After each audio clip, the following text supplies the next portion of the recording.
pardon my French, I laughed at it the entire time. Um, Pitbull was trying to intimidate me the whole time. I thought that was hilarious. I was like, yeah, come on, man. I'll never be intimidated by a guy who's 5'5", That's like getting intimidated by your little cousin or something. So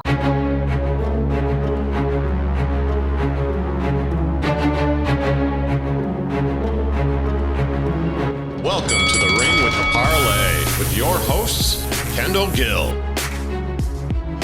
and TLO, where they duke it out over the current events of the sweet science. Moderated by Mindy Bryant, with correspondent Alex Correa of the Squared Circle Report. Sponsored by 6040. Welcome to the Parley alongside 15-year NBA veteran Kendall Gill. I am Tony Lopez. They call me TLO, though. KG, do you know why they call me TLO? They're putting both the first letter of your first name and the two letters of your last name together, and it sounds cool. No, man. Why do they call you TLO? You were close. You were close. It's because Jennifer Lopez is my sister's wife's daughter's sister's aunt's cousin. Oh, okay. That's a good reason to have J-Lo, TLO, Yeah, well, I got some history with J-Lo, so yes. I know. It's that's a cool name to have, man. It is. I appreciate that. I appreciate J-Lo too for making my nickname. It's an honor. Okay, cool.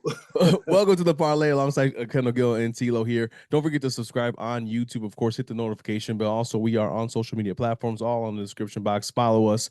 We talk boxing all the time. And finally, of course, as always, sponsored by 6040 Club. If you want to know Kendall Gill's regiment, man, you got to check him out. KG, you still out there? I was just out there about an hour ago. I'm waiting for you to come.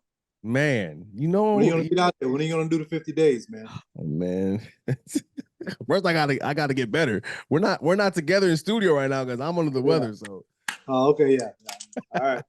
One of these days it'll happen. Absolutely, man. Absolutely. Well, we have a special guest today on the Parley. She is the president and CEO of Fighters First Management, has a stable of fighters. The most notable is obviously Errol Spence Jr., and we'll talk more about what she has at her company and her stable. But let's bring in right now our guest here. We have Jolene Mazzone. Did I say that right this time? Yes. Very good. Yes. Excellent. Well, Jolene, thank you for being with us today. A pleasure to have you. Just to give us some background, give you some background on KG and I. We love boxing. It's just really simple. We're from Chicago. We love boxing. We're trying to, spotlight boxers out here in Chicago, and then in general the sport, because the sport needs all the help really it can get. And this, doing what you do, and so it's an honor and pleasure to have you here. But Jolene, we could just start right away. How did you get into Fighters First Management, and how that journey get to where you're at now? Okay, well, first thing, I'm the president of Fighters First Management. Adrian Clark is the CEO, who down the road you will have on the show because he has a great story. So thank you for correcting me. Sorry. No problem. To give the short version of it, I started in boxing in 1997, and I started for a company called Main Events, which is, one of the top tier promotional companies. And at that time I needed a job, so I was a receptionist. I didn't know shit about boxing. In time, I moved myself up in the company where I became travel coordinator. Then I became the matchmaker. Then I became the vice president of operations. So I was with that company for 25 years. 2 years ago, Adrian Clark, who's the CEO, called me and said, Joe, I think we got an opportunity for you. And I said, I'm always open, very loyal to Main Events. And he knew that I was kind of done with the promoting side. It was just getting old, and knew I wanted to get into management. So I have a guy who I met with, David Basha, who's the owner of the company, who lives in Atlanta, Georgia. He wants to start a management company and call it Fighters First Management. But I told him I wouldn't do it unless I brought you over. I said, okay. So I went down, met with them. we were all on the same page. The idea of the company was in its name, Fighters First. What we do at Fighters First is what every manager is going to claim to do, protect the fighter. But at the same time, what we want to do is educate the fighters on the business. So with me having the promoter background, I'm able to discuss different things with fighters that maybe other managers don't even know about when it comes to the promotional side. So that's basically what our company's doing. Another thing what our company's doing is we're not taking big percentages from fighters. We want to put the fighters first and them succeed. So we started about 2 years ago. We have 7 guys, 1 girl, and actually, except for 2 of them, all of them are fighting within a month span. So, we've really tried. We're very picky. There's other management companies that have a stable of a lot of fighters. We're trying to be more of a boutique where I could have time to have one-on-one with fighters. So it's all about protecting fighters, and the only way you could protect a fighter is educate them about the business, which a lot of them don't get. So that's basically what our company's slogan is. We have a Bill of Rights on our website, that fighters should read and understand they do have a say in what goes on the business side. Joe, so that's the short. Yeah, Joe. So that being, can I call you Joe? Yeah, of course. Okay. That being said, say for instance, like you're matchmaking and you have a fight. Say for instance, when Giovanni fought Isaac Cruz, do fighters have a say so in saying, okay, no, I don't want to take that fight, or do you guys say, no, this is the fight we got. This is the fight you got to take? Yes, of course, a fighter always has a say-so note to not take a fight, but it's my job. And if I agree with them, then we don't take the fight. It may not be the right timing. It may not be, the right opponent, but it's my job, if I think it's the right fight for them, to explain to them why it's the right fight for them. And then they can explain to me why they feel it's not the right fight for them. And we come kind of to a happy medium. But, I have the extra with being a previous matchmaker, and no one's perfect, to be able to say, this is a time to fight this guy, and this isn't the time to fight this guy. Fighters, as an athlete, they want to fight. They should want to fight everybody. Yeah.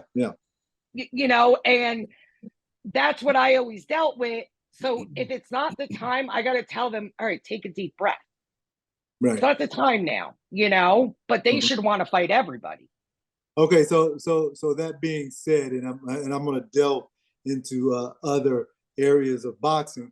We have now Terrence Crawford. I don't know where the fight is with the rematch is with he and Errol, but if that fight doesn't happen, will Terrence Crawford entertain a fight with Boots Ennis? Because that's in my opinion, that's the next natural fight for him to take. I know he's talking about fighting Canelo at 168, which I think is too big for him. He's talking about fighting the other Charlo brother, but I would like to see him really fight all the guys in his division first before he moves up.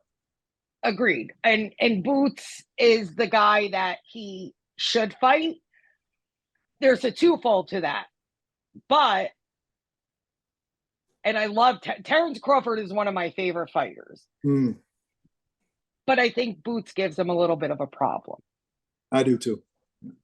I do. Oh. I remember 3 years ago talking to somebody within Crawford's camp, and I said, one person you guys should stay away is Boots Ennis. Stay away from him. Stay away from him. But now, it's like when I say it's a twofold, it's Crawford is now holding the baton. So it's, does he go and possibly pass that baton over to Ennis as the veteran? Or does he say, At this, I'm gonna fight who I want and make the money. I don't know. Yeah, that's it. You know, Yeah, and it it, looks like he's saying I'm gonna fight who I want to. right, right. Yeah. And it's, you know, it's kind of like I get both sides of it, Yeah, but he has to fight that right somebody. correct. I don't Correct. know who it is, but you can't go from Jared Ennis to, you know, Joe Blow. Right. You're gonna get destroyed. Exactly. So who is that right person? Hmm.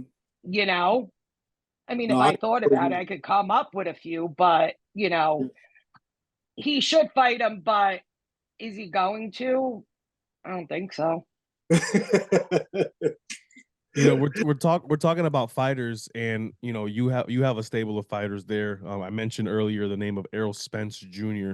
You know, obviously you can't divulge what's gonna happen or what inside details, but you know, he's at a point of his career now where he's either gonna take another big fight or maybe a tune up after what we saw happen. I guess I'll ask you, you know, what's the vibe like? You know, what you know, if you can give us a preview or There's really none. He's taking time off. yeah. You know, Adrian Clark, who's very good friends with him, is the one who brought him on. And, you know, Adrian is the one who really talks in besides friendship and business with Spence. So it's kind of like with him, he's taking his time off right now. Like I wish I could say, oh, he's gonna fight this guy or he's gonna take a tune up, but I think everything is in this business right now. Everybody's scattering everywhere with what's going on, you know, with PBC. Yeah. You Yeah, know, a nobody lot really happened in knows PBC. what's going. Yeah, a lot. And you know, nobody really knows what's going on. Wow. So, you know, that being said, when we're talking about Errol Spence right now, I was, and I am the biggest Errol Spence fan. I picked him actually to stop Terrence in the 9th round. Unfortunately, Errol got stopped. But I felt that wasn't the real Errol Spence that I saw in that ring. Something was off. And I want to know whether you are in agreement with me. From the first round, you've seen that it wasn't Spence. Yeah.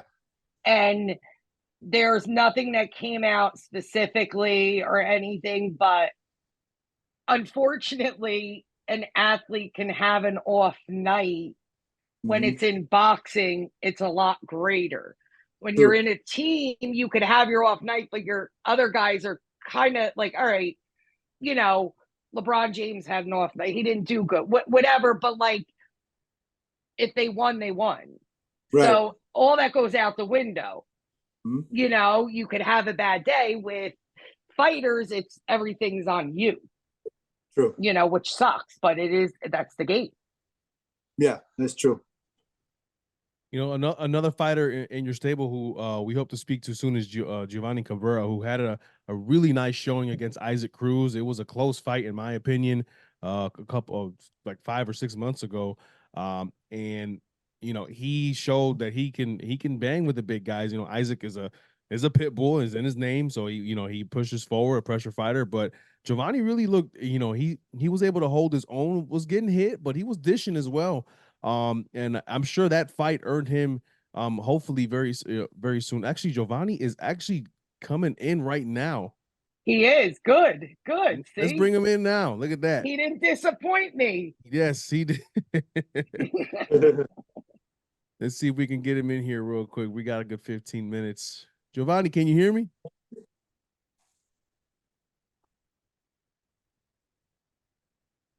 Give him a second to get in. I think he's just trying to get in real quick here. Giovanni, can you hear us?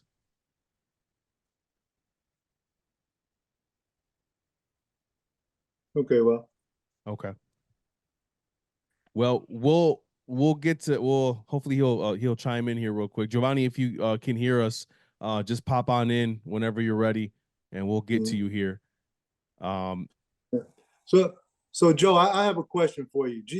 Giovanni has a different style. He fights with his hands down. He uses a lot of angles, fights off of his back foot. And I want to know where did he adopt that style from? Because when he fought Isaac Cruz, I love this style, but I said this guy really believes in his chin because he fights with his hands down, and he was taking those shots and coming back. Yeah. Yeah. He has a great story, and this is why I wanted him on. In the sense of, Gio is the type of guy that will tell you something he's going to do, and you're going to say, get the fuck out of here. Like, that's just Gio. And then somehow he gets it done. Yeah. Like, he literally got in his car from Chicago and drove to California, and everybody thought he was crazy for doing this, ended up in Freddie Roach's gym, and ended up being a sparring partner for Manny Pacquiao. Right. And Adrian tells his story great, and Gio calls him, I'm in Freddie Roach's gym. They picked me now for a sparring partner for Manny Pacquiao. And Adrian's like, this guy, like, he makes it. Right. And he's been trained by Freddie Roach ever since. And he believes in himself so much that his style, if another one of our fighters, I don't want them fighting Giovanni Cabrera because his style is awkward as hell. It is, and it makes it very difficult for guys. It does. Yeah. He sparred when he was fighting for Isaac Cruz. He did a favor and sparred with Devin Haney, and Haney, they loved the work because it was real work. Right. It was real work, but he just has the balls. I don't even know. Like, after that fight, yes, he didn't get the win, but I said to him, I'm so proud of you because what you did in that ring, no, I don't want you taking shots, but you were coming back with shots. Right. He just has that. That's his style. And you know what? Actually, one of those shots he hit Pitbull with a body shot, and they called it a slip. Yes, but it was a knockdown. Yes, I agree. When you get hit and you lose your footing, you get that's a knockdown. But other things, I guess I don't know why they called that, but I thought he should have been credited with the knockdown. I agree. But now we're bringing him back. March 30th, he's fighting in San Antonio. We're doing a show with a promoter, Desi Martinez. He's just starting to promote, and he's doing a Fighters First showcase. So we have him, another one of our guys, and a girl on that card. So now he's going to come back. We don't have the opponent yet.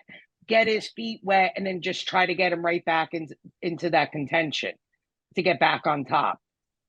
So that's what a lot of other management companies don't do. We're getting him a fight, without him having to go in with King Kong. Right. Just to get his feet wet and get another fight under his belt. But he's I'd love to see him with Ryan Garcia.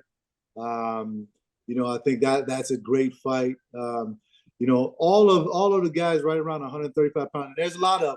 You got Devin Haney, who's there as well. I know he has business with Ryan, but I think watching Giovanni and watching his style, I think he gives all of these guys problems. I agree. So it's my job now to make them fight him.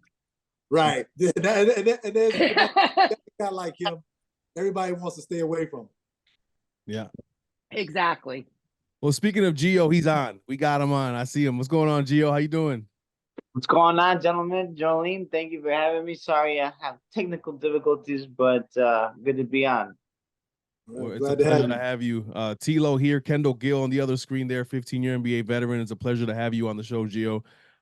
We don't have too much time, but we definitely want to get right to it. And Jolene has done such a great job, hanging with us and talking about the company and some of her fighters in her stable. And, of course, you, who we're going to have on today. Gio, man, you know, you're in the lightweight division. We were talking about your fight with Isaac Cruz. We all saw the fight. We saw how impressive you were with your, you know, with your awkward style. It gives fighters problems. But you really were dishing it out with Isaac in such a way where people had to respect you after that fight. So we want to ask you personally here on the parlay, how'd you feel after you fought Isaac Cruz? Man, I felt you know, it was like the biggest stage of my career. You know, sold out T-Mobile Arena, undercard of Terrence Crawford and Earl Spence. You know, I mean, it didn't get much bigger, and I felt really good going into the fight. You know, I wasn't buying into any of the hype. You know, everybody Vegas odds were insanely almost 100% saying that I was gonna get knocked out. I fucking laughed at the part of my French. You know, I laughed at it the entire time. You know, Pitbull was trying to intimidate me the whole time. I thought that was hilarious. I was like, yeah, come on, man. I'll never be intimidated by a guy who's 5'5". You know, that's like getting intimidated by your little cousin or something. No. Like, settle down, guy. Like, you're not really a pit bull, you know. No, but it was all just like a learning experience. You know, I got out there, I believed in myself. I thought I had boxed them really well for 4 rounds. In those middle rounds, you know, I was like, okay, you know, I haven't been 12 rounds before. Maybe I should slow down a little bit. And but yeah, my style is pretty stubborn sometimes. You know, it's almost like when you get into an argument and you get stuck in one mode. I kind of got stuck in those middle rounds, and he was able to crack me with some punches. He cracked me but you know, the activity, me making it so difficult for him to do anything that he wanted to do. I really felt every round, even the ones where he landed some big shots, were so close because he had to work for everything that he had to do. Yeah. When I got cracked with a big haymaker early, like in the fifth or sixth round, I said, "Holy shit! Maybe I'm getting lucky. Maybe the next one he knocks me out. I don't know because you know until you get to that stage, until you get hit with those punches, you don't really know. There's still a sliver of doubt." Once I knew that I could take those punches, I said, you know what? What the hell am I doing? Let's go forward. That's when I started pressing him in those later rounds, and I do believe that I got the knockdown. Funny enough, in the early rounds when he had tried to headbutt me so many times that he took a point away. And that round they scored the fight or they scored that round even. And then with the knockdown, I think I did enough to win the fight. You know, I really felt that. And he ended up beating me by 1 point. I think had all the judges scored, you know, the fight fairly, I would have won a decision. But you know, this is boxing. You can't leave it into the judges' scorecards. And had I dominated, there would be no question. But I think now I really realize that moving forward, I'm one of the strongest lightweights in the world, and it was a mental thing to not fully realize that against a big puncher. You know. Yeah, Gio, that being said, I thought that you should have been credited with the knockdown. I just got done telling Jolene that I thought that body shot knocked him off of balance. You know, they called it a slip, but I didn't think it was a slip. But you know, watching your style, when you were turning him, okay, like you throw a combination, then you step to your right and turn and get an angle on him. That was giving him problems. When did you find out that was a technique that you needed to use in order to turn this guy who's just used to coming forward? Because I thought that technique was the one that was giving you a lot of success in that fight. Yes, you know, like I think for me growing up in Chicago, you know, fighting in the gloves there, you know, fighting in Mexico, you know, when you get a good, hungry Mexican fighter, you know, they're coming at you like a little bull, you know, and the only thing that can defeat the bull is turning them like a matador. So, you know, that style is the only way to, if you want to be an animal versus an animal, you're probably gonna get eaten up, you know. But if you want to be clever, then that usually does it, you know. So I knew that, okay, football, you know, it's not the sharpest tool in this shed, you know what I mean? Yeah. It's like he's fighting Rolly Romero, right? Yeah, he's fighting Rolly. That's got to be the lowest IQ fight in the history of boxing. It's like we gotta make sure they don't get hurt at the weigh-in. Give them a helmet or something, man. That is true, but Also too, I noticed you're the first fighter, and I've seen Isaac. I've seen most of his fights. You're the first fighter that I've seen back him up. What did you do? What did you do to back him up? You know what? I just I kind of stood my ground, and I used my legs. Usually, like I said, sometimes fighters get stuck in a one mode kind of thing, and the best, like Floyd or like different great fighters of the past have been able to switch that off and like try something new. I think I just held my ground, and when I realized that I pushed him back just a little bit, I bumped him with my body a little bit back, like he was off balance. I was like, he cannot fight going backwards.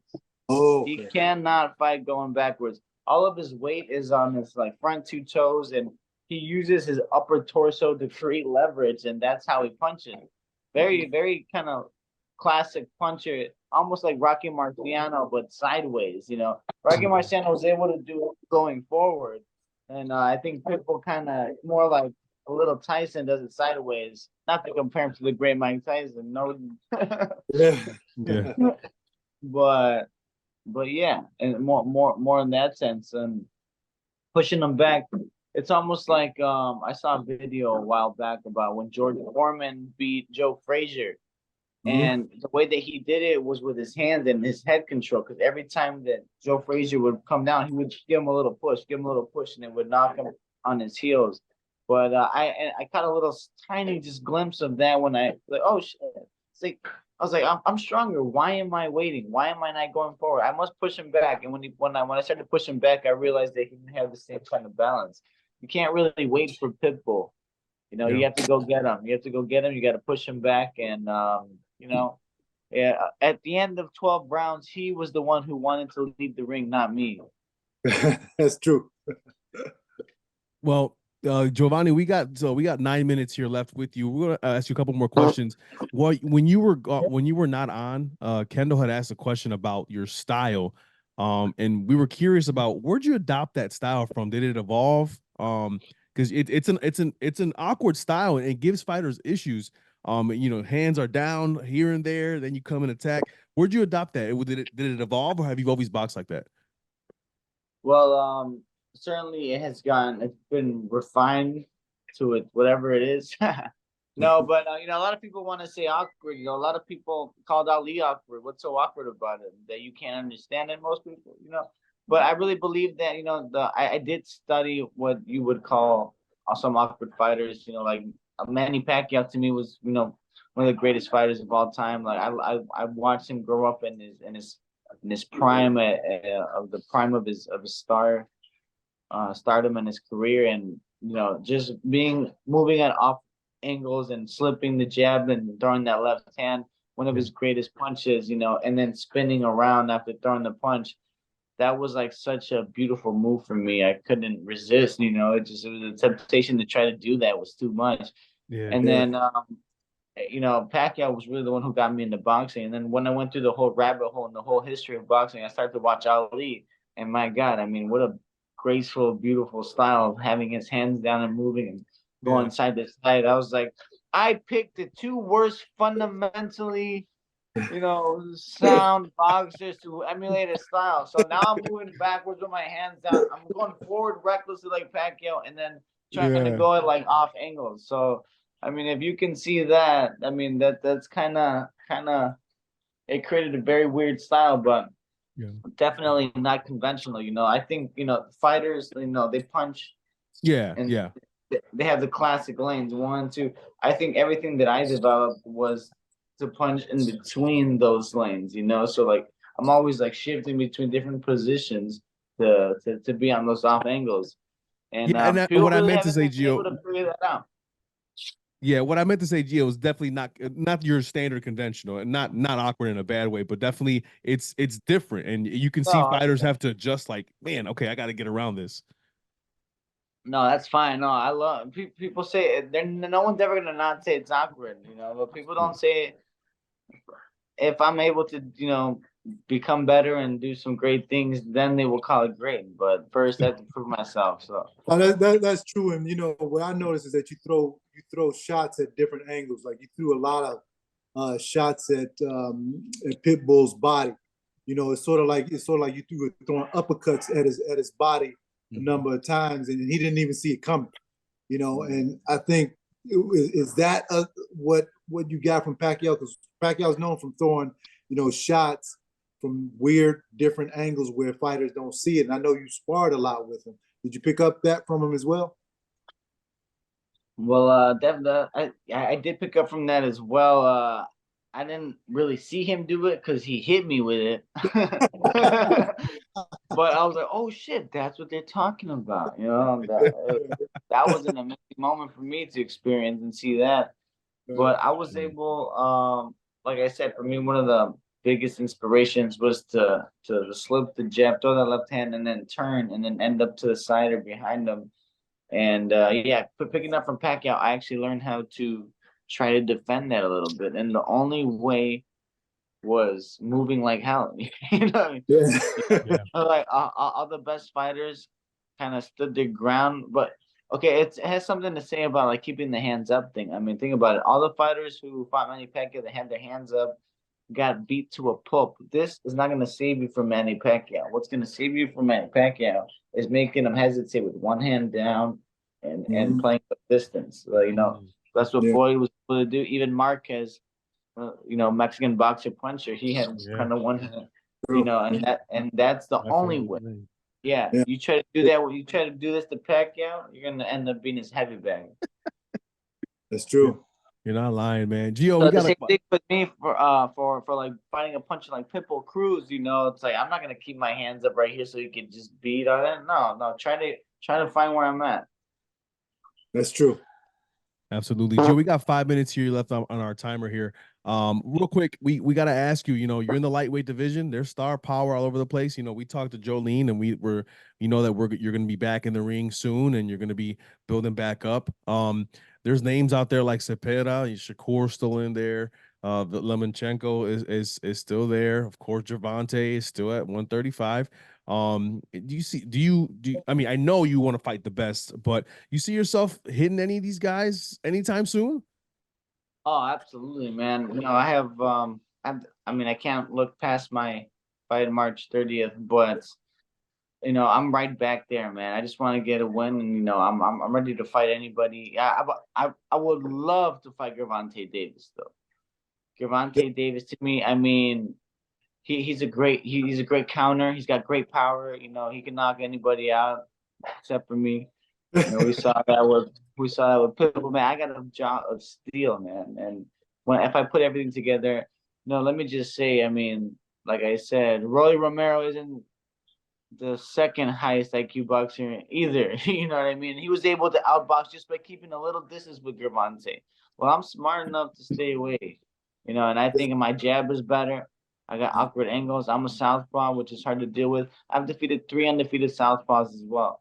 So undefeated Olympian Luis Perozzo, Olympic alternate Ray Lampkin Jr., Elijah Pierce, who actually, you know, was seen in the video go viral, whooping on Gervonta in a sparring match. So I'm just telling the public, I mean, you saw against Pitbull, everyone was so sure that I was going to get knocked out by Pitbull. Don't believe the hype of anything, of any network, of any promoter that's trying to build up anybody to be invincible. Anybody could be outboxed. Anybody could be rocked. And I believe that I have the intelligence and the style to outbox anybody in boxing. You know, Gervonta had a harder time outboxing Pitbull than I did in some of the rounds. So it just shows you the same styles makes fights, and I'm ready for Gervonta. Shakur, I'm ready for Shakur as well. Like I said, I have the most experience beating undefeated southpaws than they. So let's put it to the test. You know, everybody wants to talk and be all big about who's who. Man, just fight each other then. I mean, what's the problem? I mean, surprisingly enough, the one with the biggest balls has been Ryan Garcia, and everybody was talking shit about him being a social media fighter. At least he fought Gervonta, you know. But everyone's trying to pick and choose right timing, man. Let's bring boxing back to what it deserves. Let's represent Chicago well. Sure. That's the energy I'm about, KG. That right there. That right there. We want to hear. Yeah, we want to hear bringing Chicago back, man. Yes. Hey man, you're a Chicago boxer, man. Our show is about bringing boxing to the spotlight, but really spotlighting Chicago boxers. We know the sport here in the city is not the same, but fighters like you, man, are what do it. And we appreciate you coming on the show with us, Gio. We're going to talk to you again soon, man. We would love to have you full time next time, but definitely good luck in your next fight. And we hope to see you in with the big guns very soon, man. My brother, I appreciate you. Thank you for having me. De un boricua a un mexicano. Ya estamos, hermano. Ya sabes. Yes, sir. Yes, sir. Jolene, thank you so much for being with us as well. We appreciate you. Thank you, guys. All right, Jolene. You guys have a good day. Thank you so much. What's up, guys? TLO here for the Parlay. 15-year NBA veteran Kendall Gill there. Sir. Don't forget to subscribe to everything you see there in the description box. We want to hear from you guys. And, of course, hit that bell for the notifications. Like that, you know what's going on. Hit it.